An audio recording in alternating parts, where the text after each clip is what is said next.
আবিদা সুলতানা। আবিদা সুলতানা আপু, আসসালামু আলাইকুম। বাংলা টিভি 24 এর পক্ষ থেকে আমি জাহিদ আপনাকে জানাচ্ছি আন্তরিক শুভেচ্ছা এবং অভিনন্দন। আপনি পড়াশোনা করেন স্টুডেন্ট? জি, কোথায়? জাহাঙ্গীরনগর বিশ্ববিদ্যালয়। জাহাঙ্গীরনগর বিশ্ববিদ্যালয় সাবজেক্ট অনার্স। জি, অনার্স প্রাণীবিদ্যা। প্রাণীবিদ্যা। ধন্যবাদ, অবশ্যই ধন্যবাদ বাংলা টিভি 24 কে সাহায্য করার জন্য এবং তথ্যগুলো দেওয়ার জন্য।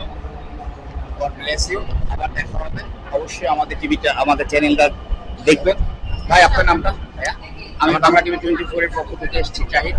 একটু বলেন তো আগের অভিজ্ঞতা আর এখনকার অভিজ্ঞতার মধ্যে পার্থক্যটা কি?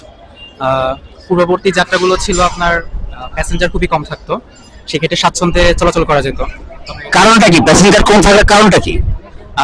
হয়তো সাধারণ মানুষ মেট্রো রেলের যে সুবিধাগুলো সেগুলো তখন পর্যন্ত আর কি আবিষ্কার করতে পারেনি। পরবর্তীতে যখন তারা বুঝতে পারলো সুবিধার ক্ষেত্রে, সেক্ষেত্রে তারা এখন যেমন যাত্রীর সংখ্যা খুব বেশি থাকে, সেক্ষেত্রে প্রতি কোচে আপনার মানে জায়গা ধারণ অনেক কষ্টকর হয়ে যায় যাতায়াত করা।